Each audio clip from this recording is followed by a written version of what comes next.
Olá, pessoas! Vocês estão ouvindo e vendo o Do The Math. Bom, vocês sabem que eu sou Marcel Giraldini, vocês já sabem como é que funciona, mas eu tenho que começar esse episódio de um jeito diferente.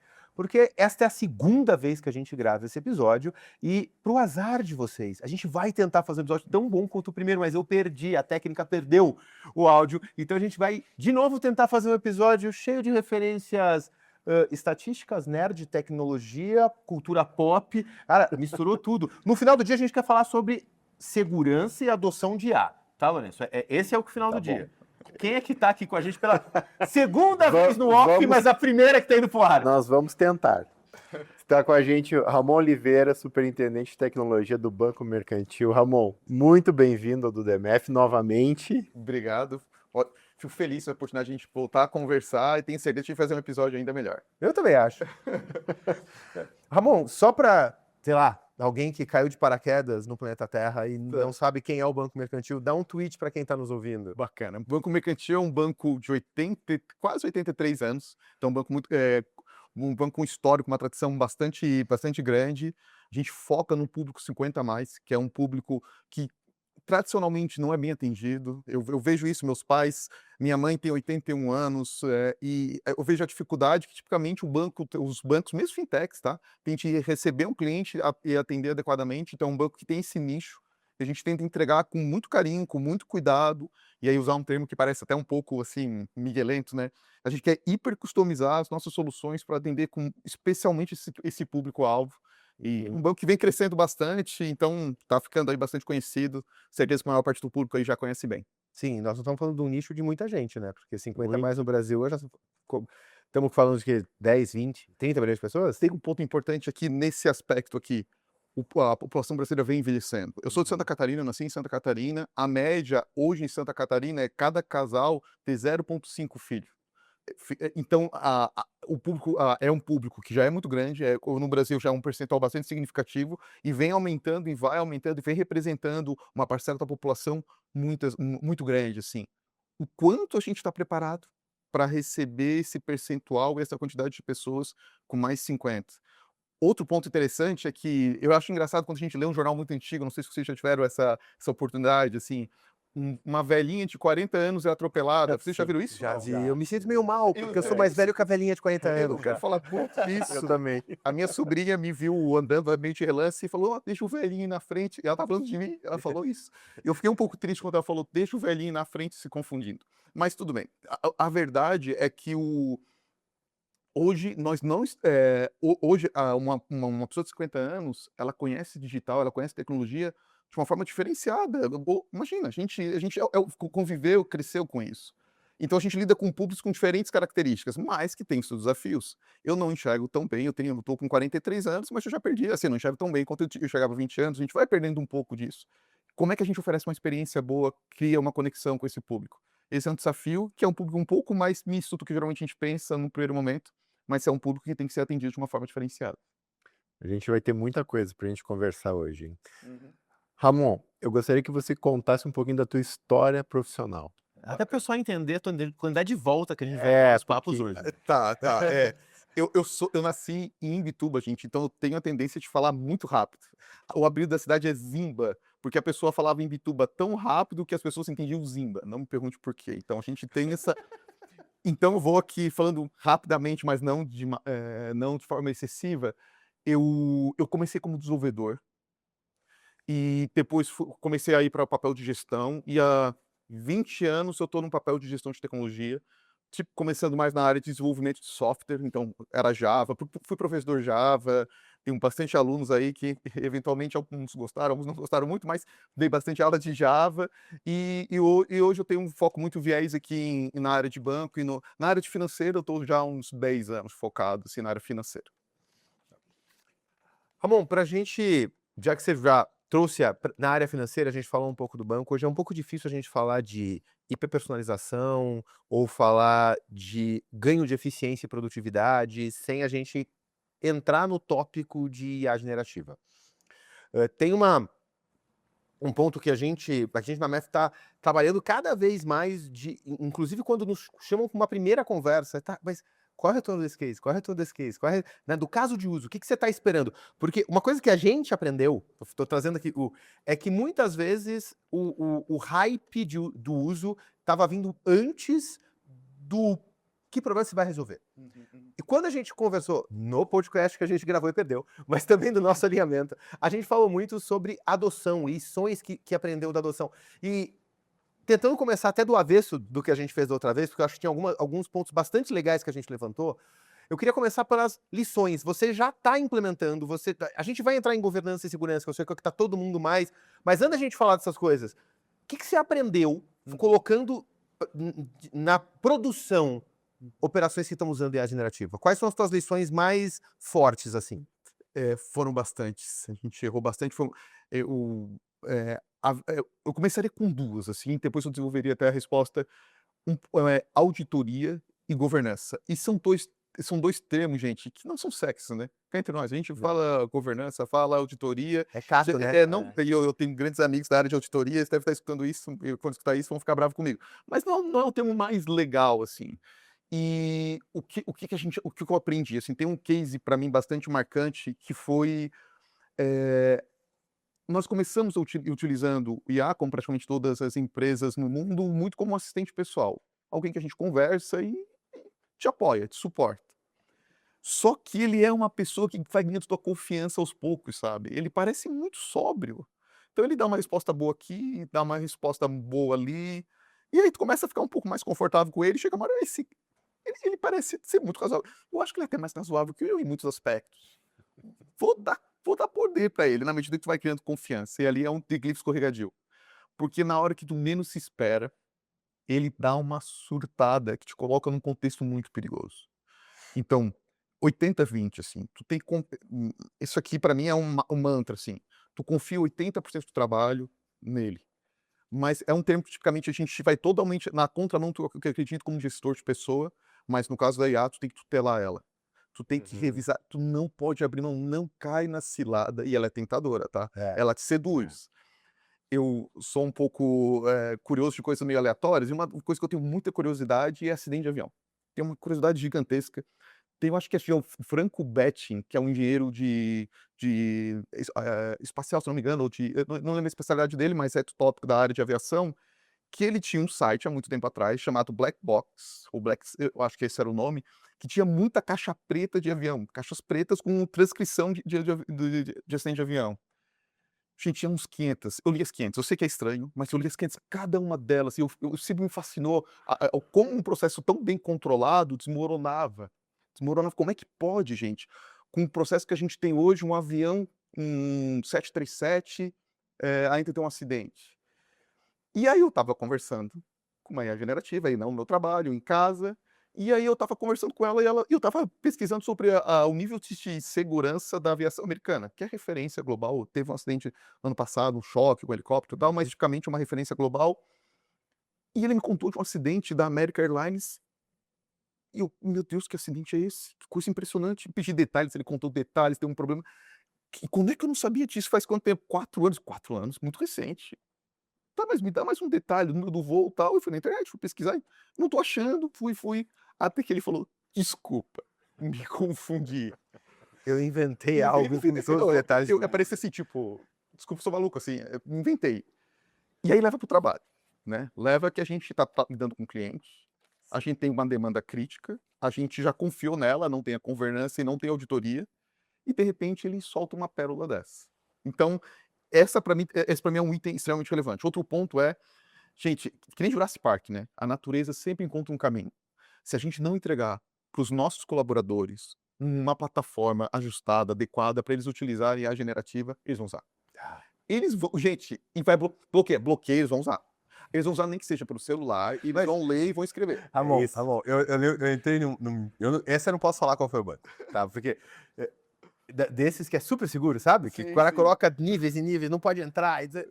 E aí eu tô caminhando para ir para uma sala de reunião, uma reunião, e eu passo pela operação. Passo pela operação de crédito. E aí eu vejo um telefone com a tela do Gemini aberta, em modo de vídeo ativo, mirando para a tela dele. E ele estava de fone de ouvido. Então, enquanto ele estava trabalhando no que quer que fosse trabalhando, que ele não tinha acesso oficial à IA, ele ligou o telefone, virou o telefone para a tela que está sendo filmada. Como é que você vai proibir isso? E com fone de ouvido ele estava fazendo pergunta. Sim. Assim, ninguém me contou, eu vi acontecendo, não contei que achei, falei, cara, vou contar, não vou contar, porque sabe, fiquei quieto, fingi que não vi, e fui embora. Provavelmente a pessoa com a qual eu fiz a reunião, como eu normalmente não estou nas áreas de risco, né, de crédito esse dia eu tava, talvez agora a pessoa vai acabar ficando sabendo. Mas é impossível. A gente tentou fazer isso em TI lá com os smartphones. E aí depois os modelinhos inventaram a sigla, né? Bring your own device. Quer dizer, a gente já não comprou um device legal pra você? Traz aí teu tablet, Traz o né? teu mesmo e usa. E agora nós vamos fazer o quê? Vamos fazer a Bring Your Own AI? Porque é o que vai acontecer. Sabe qual foi a primeira vez que eu vi AI generativa sendo utilizada eu estava conversando com uma pessoa, eu fiz uma pergunta e ela respondeu, eu falei, cara, isso aqui era o GPT-4 ou 3, eu não lembro exatamente a versão. Isso aqui não é a pessoa respondendo. Isso aqui é o GPT ou o Gemini, eu não lembro qual que era. Ela tinha respondido utilizando, porque ela achou que provavelmente melhorar, a pessoa está utilizando. Então, na hora que a gente colocou, e para nós foi engraçado, porque a gente utilizou com trial, amou, todo mundo adorou, e não renovamos imediatamente por uma questão de negociação. Sim. Gente, eu fiquei foragido ali da empresa por uns dias, porque as pessoas ficavam, "Olha, como é que a gente não vai ter isso? Pelo amor de Deus, me devolve isso." E aí houve uma movimentação e a gente trouxe a ferramenta, gente, e foi uma benção, assim. Então, de fato, é poderoso e perigoso, mas é poderoso. Posso fazer só um complemento rápido? Por favor.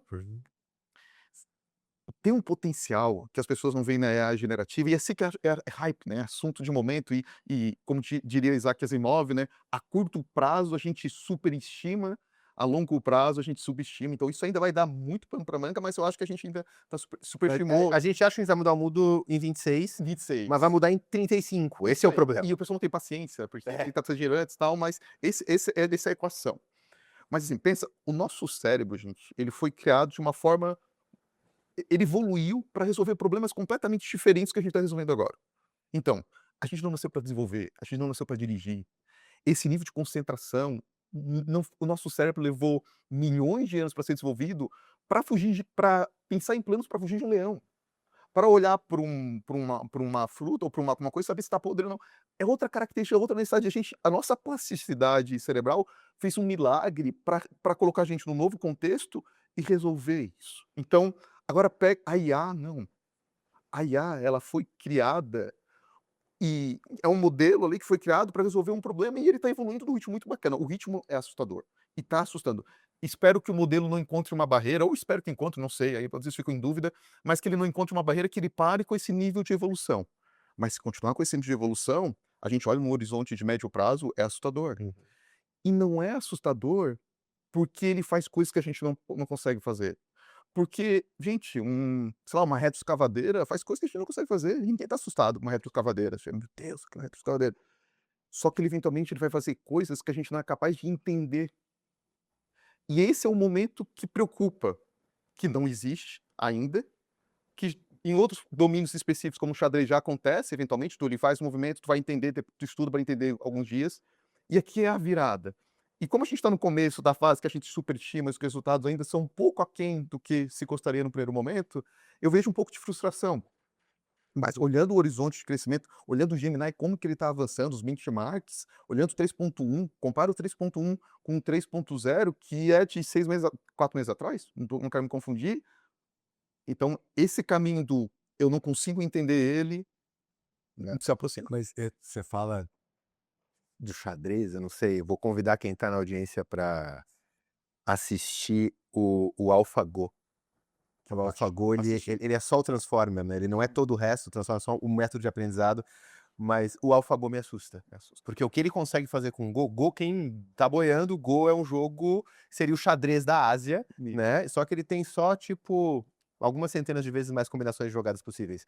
Então, ele é muito mais complexo que o xadrez, só que o que ele faz assusta, porque as pessoas têm jogadas que eles demoram muito tempo para entender o que foi feito e eles não conseguem ser. Mas como é que ele conseguiu mapear esse nexo causal? Se ele fizesse isso, ia acontecer aquilo. Então mas, e muito rapidamente superou todos os jogadores. Né? Marcelo, é fantástico trazer esse conceito. Que bom tu trazer isso, porque, Gente, o Go era uma barreira. Quando eu estudei, que nem faz tanto tempo assim, o meu professor falava que um computador entender uma linguagem natural era um problema não decidível, não era possível de ser resolvido. Eu estava lá dormindo na minha cadeira, mas escutei essa parte. Opa! Antes- Quando eu conversei pela primeira vez com a IA generativa, GPT, eu não me lembro, eu vi o problema sendo resolvido, foi assustador. O Go era considerado uma barreira, porque ele tem pouca regra, ele é muito de contexto, e contexto é difícil. Gente, como é que eu vou ensinar por um computador, assim, o seguinte, de forma regras se a gente está dentro desse ambiente, eu entrei por uma porta, eu não nasci aqui, ou eu nasci aqui. Não tem uma alternativa diferente, assim, tipo, não tem como eu brotar, ou é estranho. Esse exemplo vem de um livro do Steve Pinker, tá? Eh, Se eu falar para vocês: "Olha, tem 6 litros de sangue dentro daquele carro", todo mundo vai me olhar meio estranho. "Ah, tem uma pessoa dentro daquele carro". Agora, se eu falar: "Tem 6 pães dentro daquele carro", não preciso falar dessa tem coisas que no contexto já é natural a gente entender. E tu não tem como de forma, sequencial ou determinística passar para o computador, porque são bilhões e bilhões, trilhões de instruções. Era impossível resolver isso. No momento que tu consegue resolver isso e ter uma conversa natural com uma solução, é uma quebrada, é uma quebrada. E eu vejo que isso dá o primeiro susto, mas agora tem o passo 2, que é: Sim. como é que a gente consegue, dessa revolução, a gente trazer valor e até onde isso vai? E essa é uma discussão extremamente complexa e Eu tenho uma curiosidade sobre essa questão das lições, né, que Uhum, que você estava comentando, Ramon, que é dentro dessa aplicação da IA generativa, né, dentro do banco para uhum. lidar com problemas de clientes e problemas que vocês têm dentro do banco, que no final é isso, né, a gente está tentando resolver problema de negócio com IA generativa, Isso para aí. ganhar eficiência, trazer novas oportunidades, transformar processo, enfim. O que que vocês notaram que vocês precisaram adaptar devido ao perfil do cliente que vocês têm? Bacana. O tem algo o banco mercantil, por natureza, a gente tem uma preocupação com a experiência que a gente entrega. E nós percebemos que em algumas comunicações precisa ser um humano na ponta, precisa ser um humano interagindo. Tem um talvez isso mude no futuro, mas hoje existe um nível de cuidado, de tom, de colocação que o humano resolve. Mas tem cenários específicos, principalmente com soluções que tem fala envolvida, que a gente consegue trazer uma experiência mais prática. Uhum. E para pessoas que realmente precisam de um cuidado, assim, de uma paciência, funciona. Então, o que a gente percebeu?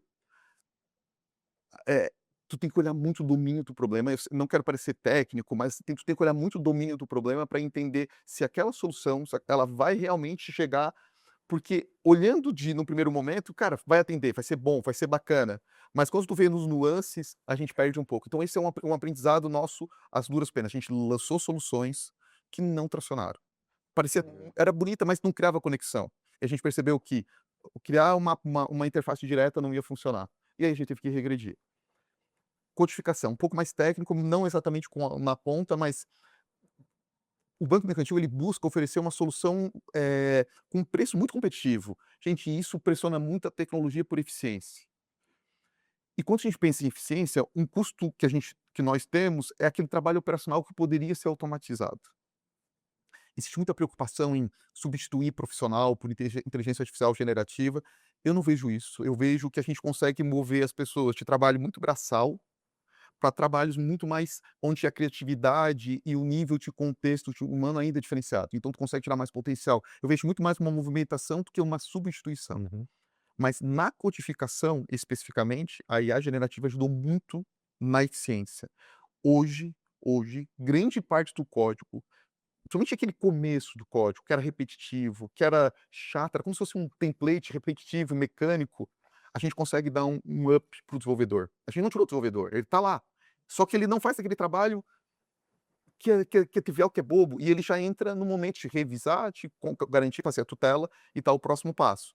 E depois, no outra etapa do pipeline, o computador dá uma revisada, repara, ele complementa. Cara, aqui tem um probleminha aqui, e ele é bom, ele é um crítico bom, tá?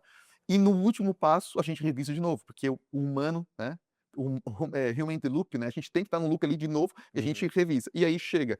Essa dinâmica, indiretamente, permite hoje que soluções que o mercantil entrega a um preço muito mais competitivo e talvez até inviável há 5 anos atrás. Porque é mais barato, é mais rápido, é mais fácil de manter e não se expõe menos.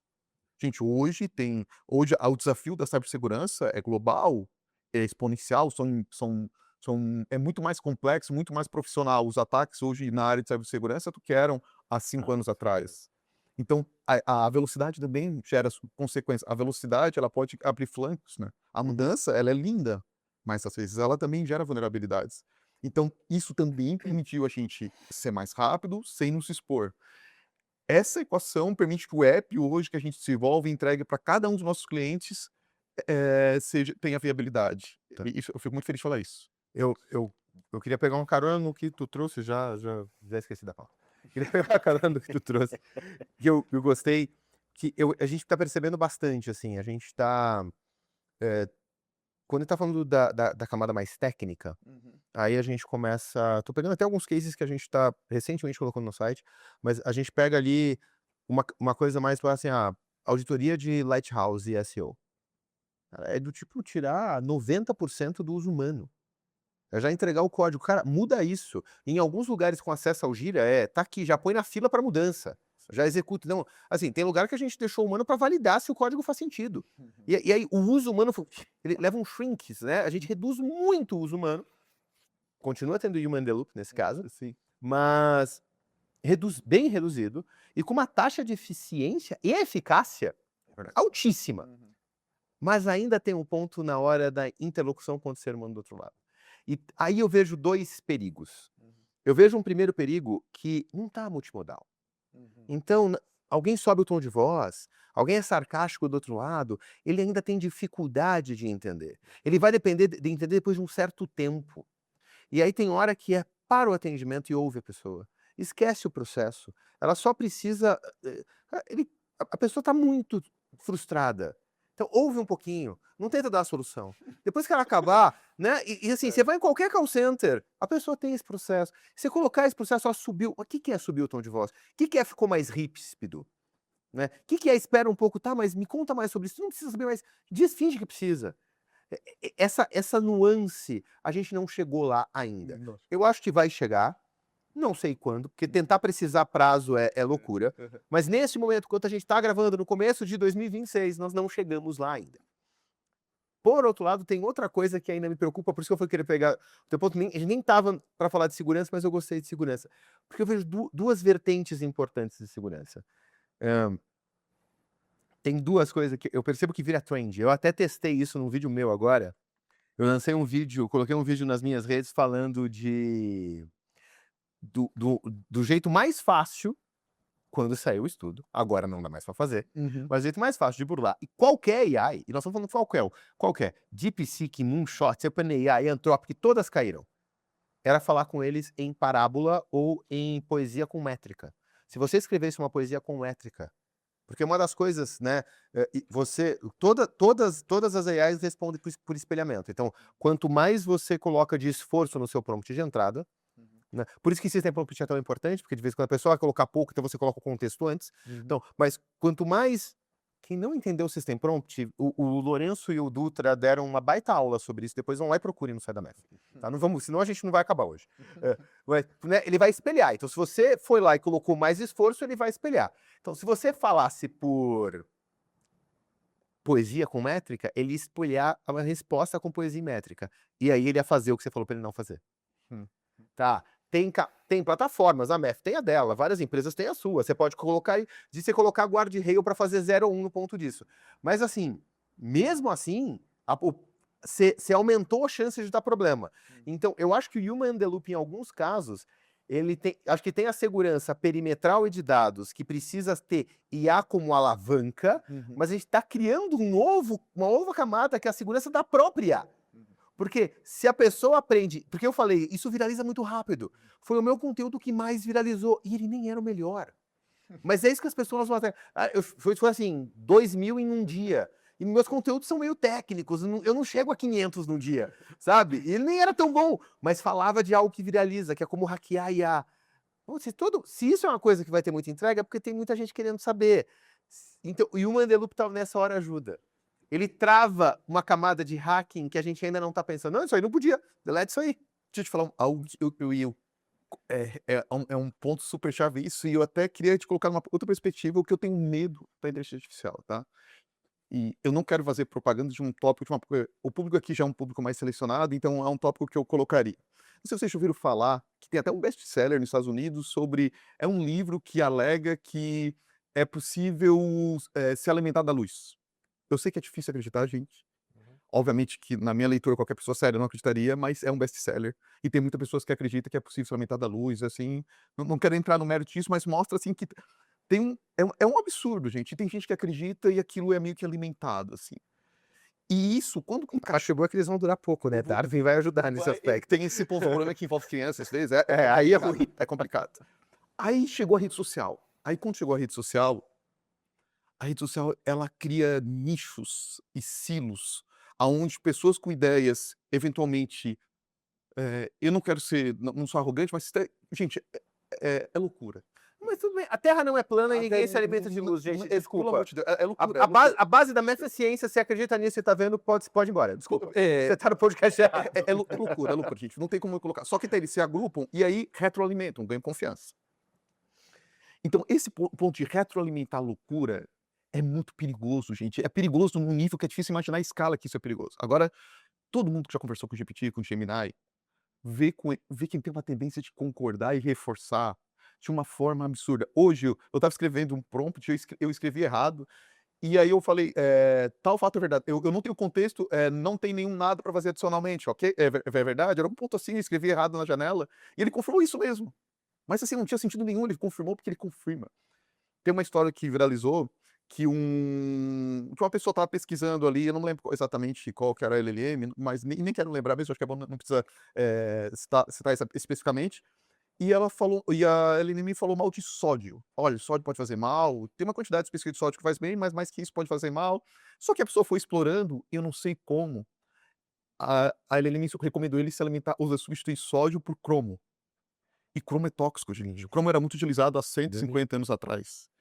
E ele teve uma intoxicação por cromo e chegou no hospital. Ninguém está preparado para receber hoje uma intoxicação por cromo.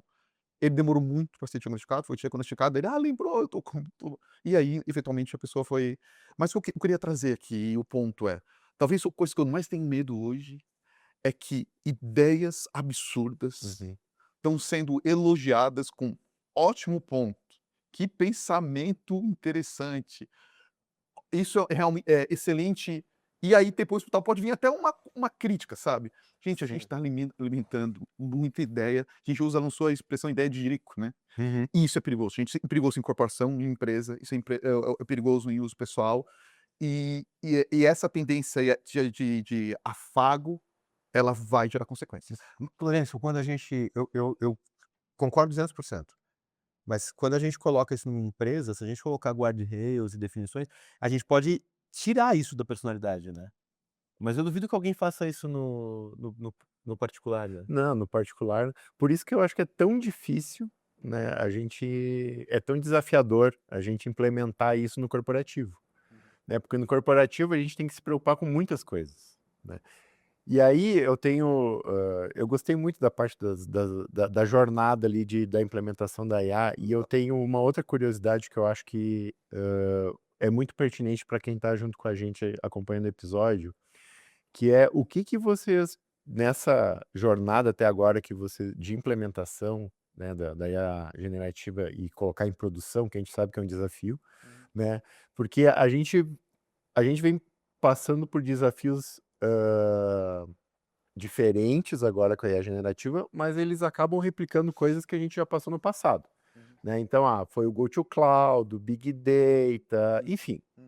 E parece que a gente não aprendeu no passado e a gente está sofrendo de novo com coisas muito parecidas. E aí a gente tenta ajudar aí os nossos clientes nessa jornada, justamente para colocar em produção. O meu ponto que eu queria trazer é que o que vocês tiveram dentro dessa jornada de coisas e desafios inesperados que vocês não estavam esperando, tipo, caraca, cara, não estava esperando, e também de benefícios, né? Tipo, benefícios inesperados, né? Tem muito transbordo positivo, né? Benefício inesperado. que vocês não estavam nem imaginando.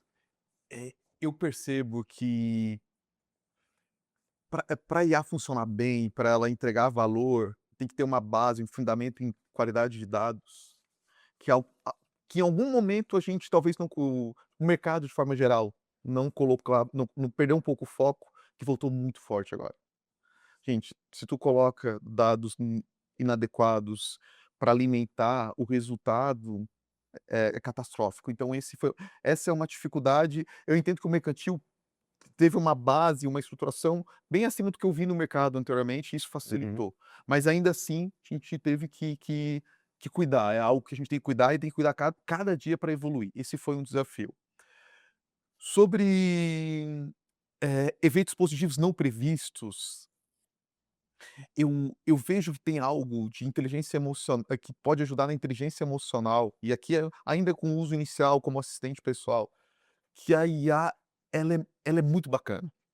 Eu tenho convicção, e isso pela troca de experiência, por colegas de outras empresas, mas também dentro do mercantil, que comunicações difíceis, aonde a gente tem que tirar um pouco daquela, como eu posso falar, de um pouco daquela mágoa que tu tem que fazer uma comunicação, na hora que tu dá uma revisão ali, esse ponto aqui, esse ponto ali, ele ajuda. E é engraçado, né, gente, porque eu especificamente estava escrevendo um e-mail muito magoado por um fornecedor, mas eu estava bravo, gente, estava bravo, assim. A primeira eu escrevi uma versão do e-mail, se escorresse um pouco saía sangue, assim, né. Aí eu fui lá, refiz, estava um pouco mais tranquilo. E eu pedi revisar esse ponto aqui, era o Gemini.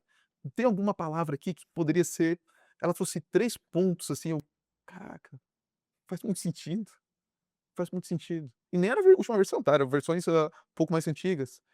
E e conversando, até minha esposa também é da área de tecnologia, e ela tá contando um case dela muito parecido, assim. Isso ajuda, tá, porque ele não tá emocionalmente envolvido. Lá no xadrez, voltando ao xadrez, jogar final com de xadrez com um computador, onde tem pouca peça, geralmente a gente chama final no xadrez, onde tem pouca peça da parte final do jogo, é horrível, porque o humano tá tremendo, tá acabando o tempo, e o computador tá ali impecável, né. Se tivesse um cigarrinho, ele ia estar ali fumando cigarrinho, tô de boa. Ele não tem impacto emocional. Nenhum. E aí isso pode tirar, isso é uma ajuda que eu não esperava, e que eu vejo isso acontecer. Quando ele não alucina, ele realmente ajuda.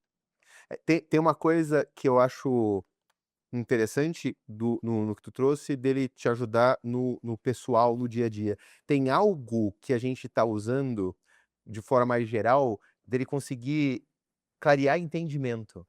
E aí você percebe, aí tô pegando agora, agora eu saí de qualquer estudo e tô trazendo para o nosso universo muito nichado, assim, clientes que a gente está atendendo já desse jeito. Que na hora que a gente começa a colocar ele conectado nos dados que estão dicionarizados, que você tem até o dashboard, mas ele conta a história melhor. E aí tu começa a ver o uso da ferramenta de Dash caindo. E por que que mas em tese se você batesse o olho você entendia. Então, de verdade as pessoas nunca entenderam. Elas tinham que parar e ficar pensando no causa e efeito, o que que mudou do último, mas por que aconteceu? Então, ela ficava olhando depois, aquilo era acionável, estava vermelho. E aí ela tinha que ir atrás. O que que a gente percebeu? Porque é o que você falou, ele não só não está envolvido, quer dizer, ele vai ter toda a calma do mundo para te explicar. Ah, caiu 30% a minha geração de abertura de conta, não pode. Calma, tudo tá tranquilo. E aí vai perguntar, por quê? Essa causa, eu olhei tal coisa. Então, ele consegue te dar a história bem contada.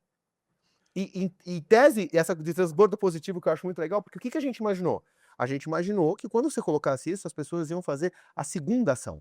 Ela ia olhar no dashboard, ela ia fazer a análise dos dados primeiro por ali e depois ia pro chat para tentar fazer investigação sobre os dados.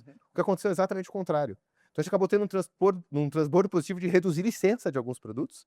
Não vou falar o nome dos fabricantes, que eles vão ficar bravos. Tá? Mas é que não precisa de tanta gente com acesso à ferramenta de BI. Ela quer o macro, ela quer história. O micro vai ficar para analista agora. Então tem muito gestor que já está indo para a história.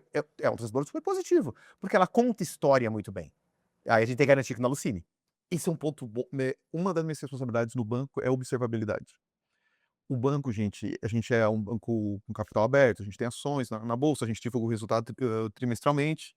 O banco vem crescendo num ritmo alucinante, tá todo mundo feliz, mas o pessoal de tecnologia, gente, com volume crescente de trabalho, é desafiado a cada dia. A gente é um banco de 83 anos, a gente tem legado e todo mundo que trabalha num banco, numa fintech, na área de desenvolvimento sabe que é desafiador quando o volume de cliente cresce num patamar que vem crescendo o banco mercantil.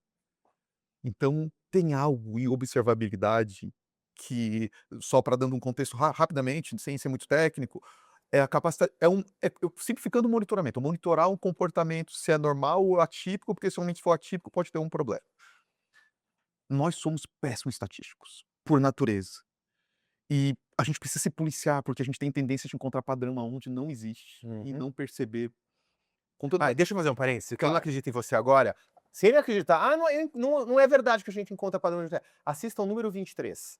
É só o que eu falo, mas você vai ver a capacidade do ser humano de encontrar, porque vocês vão sair do filme encontrando padrão. Pode seguir. Vão ver o número 23 em tudo. Eu vou querer ver. E o Skinner, que era um psicólogo comportamental, tem uma história bem rapidinha, que eu vou fazer um gancho, já volto pra cá, uma digressão bem rapidinha. O Skinner, ele pegou uns pombos e ele ensinou pombos, por incrível que pareça, tem vídeo na internet, não tô ficando maluco aqui, que ele ensinou um pombo a dar uma picadinha e descer uma comida. O pombo, então, o pombo é um animal que, estatisticamente, provavelmente nesse nível, ele consegue aprender, ele aprendeu. E ele dava uma picadinha e ele foi deixando padrões cada vez mais completos. Tem que dar 3 picadinhas para vir a comida e, por incrível que pareça, gente, o pombo aprendeu. Eu sei que é surreal, os detalhes vocês podem até avaliar, tem bastante material, só que tem uma parte que é mais interessante. Chegou no final da experiência, ele desligou o dispositivo e caía comida de forma aleatória. O que tu esperava? Que o pombo desistisse de procurar padrão e só esperasse aleatoriamente para comer. Não foi o que aconteceu. Ele continua tentando achar padrão. Ele inventou padrões. Tem uma brincadeira que a gente faz, uma pessoa que eu converso bastante, é que não, isso é verdade, tá? Vocês podem ver. Ele mexeu a asinha, deu uma bicada, mexeu a asinha, e uma hora veio comida, ele entendia que a bicada mexer a asa e a bicada de novo vinha comida. Ele repetiu o padrão. E se não se confirmava o padrão, ele não entendia que no padrão não existia. É que ele tinha que aperfeiçoar o padrão. No final, ele tava mais uma picada acho que, não sei, dos 12 pombos, 6 desenvolveram comportamentos ritualísticos. É assim, um pombo desenvolvendo comportamento ritualístico. Imagina quantos nós 3, a gente gosta de ciência, eu percebo, e pela nossa conversa, e eu adoro ciência, gente, eu sou fã do Carl Sagan, é a minha referência, eu procuro um bonequinho do Carl Sagan pra comprar, pra deixar de um lado da minha TV, do meu computador, e não acho. Mas quantos comportamentos ritualísticos eu tenho no meu dia a dia? Agora vamos levar banco mercantil, volume crescendo, desafio, tipo, tempo de recuperação, provavelmente não tem nada mais importante, agora fechando polêmica, não tem nada mais importante em tecnologia para entregar lucratividade a médio e longo prazo do que ele ter um tempo de recuperação rápido, porque ele te estimula a aprender e não tem nada mais importante para uma empresa do que aprender rápido. Então imagina que eu quero aprender rápido e observar que o problema aconteceu é a base para eu conseguir reagir. Aí tem nós lá, que não somos um pombo, mas também às vezes, né, louco para criar um comportamento ritualístico, olhando para um gráfico lá que está flutuando. Será que isso aqui está normal ou isso aqui está atípico? Será que caiu porque hoje é segunda-feira, teve greve de ônibus ou porque não sei, tá estranho isso. Mas também se eu abrir uma sala de guerra agora, né, algum agora, pelo amor de Deus, o pessoal quer ir embora. Esse é um lado. Do outro lado, uma IA que se treina o tempo todo, anos, que sexta-feira ela sabe que tem uma flutuação, que segunda, que no dia quinto dia útil, ela achei que tá um alarmezinho vermelho. Não parece estranho, mas se ela alertou, eu vou olhar. Gente, é impressionante. É de um fornecedor de uma ferramenta de observabilidade líder de mercado e ele tem uma IA integrada ali. É fantástico. Para comportamento é fantástico. A gente vai. Essa eu não vou abrir porque eu estou esperando a aprovação, tá? Que essa eu quero fazer evento para lançar, para lançar. A gente trabalha com marketing data science desde que eu criei a empresa, né? A gente criou para trabalhar com data science marketing, aí data science acabou ficando maior que marketing, virou uma empresa de data science, e aí a área de educação é de data science, e a gente fala mais de AI e tudo mais. Mas assim, comportamento do consumidor sempre foi uma das coisas que a gente mais gosta de olhar. Então, tô falando isso porque a gente trabalha com lead scoring, churn scoring, desde o dia 1. A gente montou a Nef para fazer esse tipo de coisa. Quando a gente coloca IA generativa, então assim, não tô falando que a gente, você abriu mão de Rainforest? Não. Você abriu mão de Markov? Não. Tu coloca ela sobre as cadeias, a gente tá falando de para uma ação em específico para conseguir, olha, investe nesse cliente aqui. Eu não vou falar o nome do tipo de cliente, porque senão eu vou entregar qual é o case, e eu não sei se quando isso for pro ar eu já vou estar liberado para falar o nome da empresa. Mas investe nesse cliente aqui, então, eu falei em 98% de eficácia.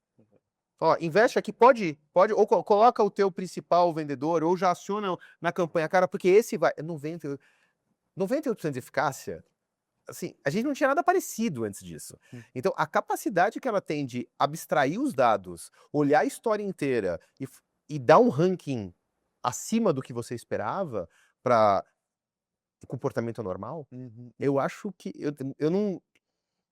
Eu tenho dificuldade de entender, essa eu não vou mentir, assim, porque em tese ela não é uma ferramenta estatística, né? Ela está usando as ferramentas estatísticas, Markov, Reinforce, tudo que a gente colocou ali dentro para conseguir tomar essa decisão. Então ela usa a IA convencional, se eu posso chamar IA de convencional, para a partir dela criar a história, e aí criando a história do todo, falar, ó, isso aqui é uma decisão. É difícil entender como é que essas duas coisas funcionam, mas é impressionante. Eu acho que é aquela hora que você fala que fica com medo, né? Porque eu não consigo. Em tese, se eu olho como funciona o Transformer, como funciona a regressão linear, essas duas coisas juntas não tinha que dar um salto tão grande, mas dão. Porque eu acho que o baseline que ele compete, infelizmente, ele tem um nível mais baixo do que a gente pensa, que a gente acredita no primeiro momento, sabe? A gente tem uma tendência de achar problemas onde não tem, porque estou muito preocupado, fazer vista grossa quando tem um problema de fato, porque é sexta-feira, 17 horas, não parece tão estranho. Tá. Essa parte psicológica, ela é destrutiva, tá? E aqui tem algo que eu vejo, assim, que envolve até uma questão de avaliação de performance, tá? Porque, repare, vamos pensar o Ninebox, assim, o Ninebox é uma ferramenta, tipicamente, que a gente classifica as pessoas por potencial e performance. Então, o quanto eu estou performando, o quanto eu tenho potencial. E eu vejo que o teu potencial, que é uma dimensão super importante para avaliar a performance de uma pessoa, para avaliar o quanto ela pode entregar de valor no futuro, as características que a gente valorizava de um potencial de uma pessoa hoje são diferentes de 5 anos atrás. E uma delas é a capacidade de reaprender do zero, sabe? Tudo que eu sei até agora, eu tenho um apego danado de tudo que eu aprendi, gente. Ele me trouxe até aqui, ele pagou as contas que eu tinha que pagar, me liberar, me deixar ele de lado, me chega a me arrepiar de medo que dá. Mas, infelizmente, dado o dinamismo, as ferramentas e a escala que está vindo, a gente não tem até hoje. Quem tem a capacidade, o potencial, essa habilidade, não falo, essa habilidade de reaprender, jogar o conhecimento que ele tem hoje de lado e estar num novo contexto e conseguir se readaptar a esse novo contexto, está muito na frente. No nosso especial de 200, né, de 200 episódios, o Boger, que é o nosso CEO, falou exatamente isso, né? Que essa é a habilidade porque a gente está numa mudança de era, não é mais uma era de mudanças, né? Agora, Exatamente. assim, não serve mais o que a gente Não faz. serve. Eu acho que. E também tem um pouco daquela coisa de não necessariamente você jogar tudo fora, né? Mas é aquela coisa de você aproveitar o que faz sentido para essa nova etapa. Então você vai reaprendendo. E eu acho que esse é o diferencial. É você tá sempre aprendendo coisas novas e tá aberto para aprender, né? Eu diria, o que eu vejo, assim, e eu vou te falar um pouco da minha experiência, o viés método científico, eu acho que encaixa até muito com o do DMF, eu adoro acompanhar vocês e isso está sempre presente aqui. Tem algo dogmático na nossa essência que a gente tem que lutar contra, né? Porque é confortável, a gente criou uma base de conhecimento, essa base de conhecimento a gente colocou muita coisa em cima, crenças, expectativa, assim, muita coisa em cima, eu tô apegado emocionalmente, e tá essa base aqui embaixo, tá? O problema de eu destruir essa base, se ela eventualmente se mostrar verdadeira, é que eu não perco só a base, eu perco tudo que tá em cima, e aqui tem muita coisa que eu tô apegado, então as coisas desmoronam. E eu não quero, gente. Cresci com isso me trouxe até aqui. O ego gosta de conforto. No posto de conforto. Eu esqueci o nome do autor agora, tem um livro que eu amo, que é A História das Revoluções Científicas, né? E ele fala que depois que a ciência passou a dar glamour, e aí é ruim você brigar com o professor que criou a tese anterior, a ciência passou a evoluir não mais de artigo em artigo, mas sim de velório em velório. E é um pouco isso, porque a gente mesmo não quer se soltar. Mas só para pegar carona, já que você falou de ciência, a gente está falando de evolução, e a gente já estourou o tempo, tá? Então fica tranquilo.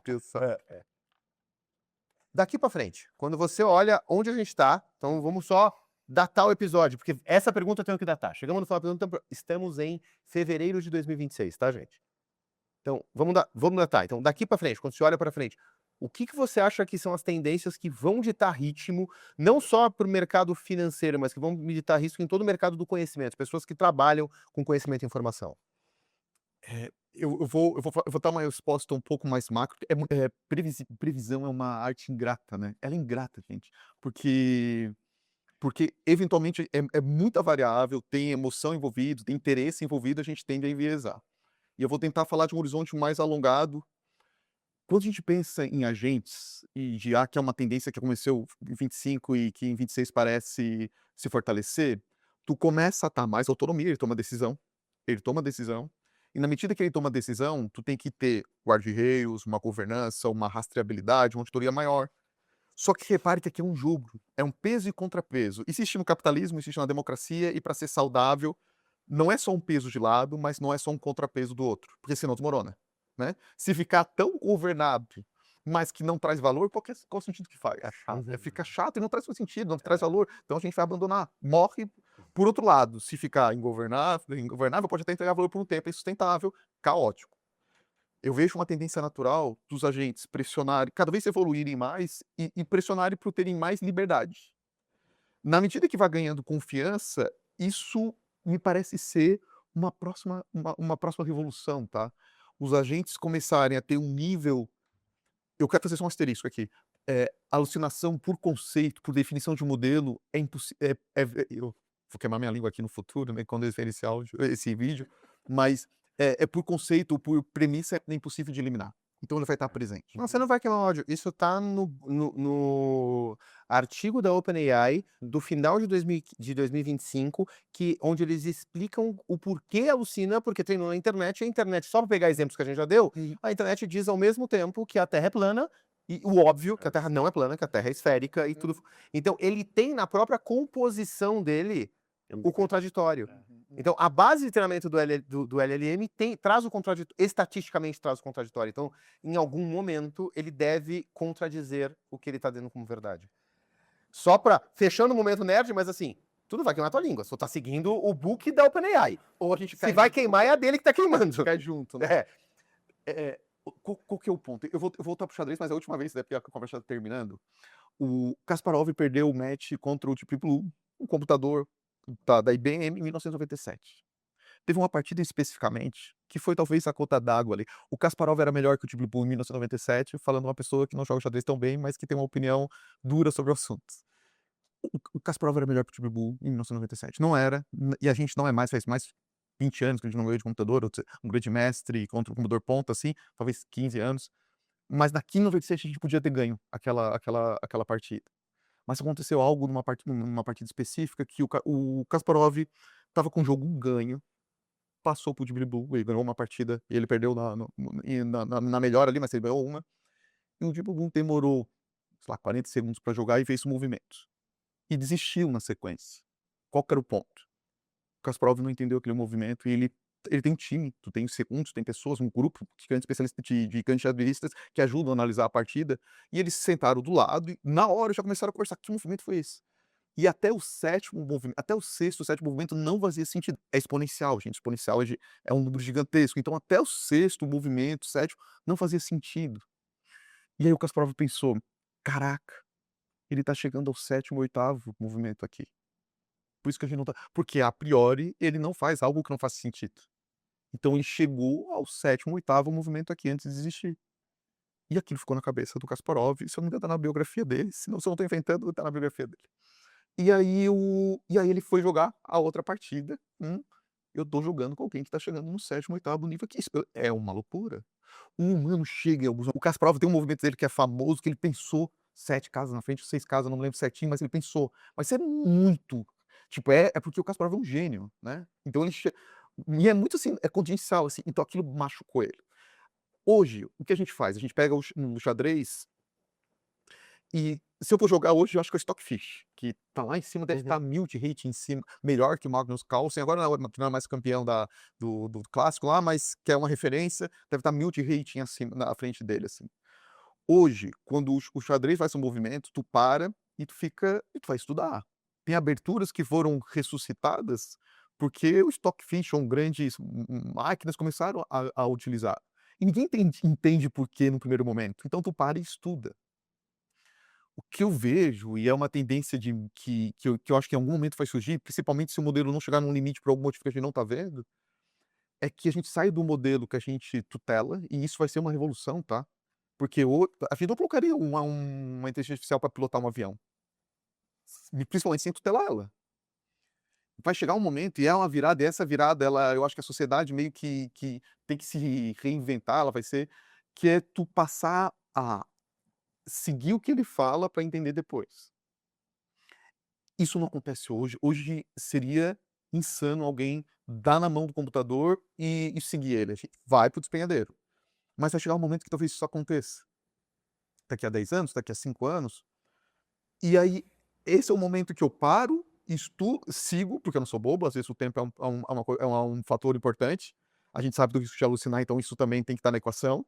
E depois eu começo a analisar. Hoje a gente analisa e depois faz. Tu tá falando que uma tendência que deve vir a acontecer é a da gente começar a confiar de tal forma que a gente primeiro faz e depois vai analisando para ver se ele não, né?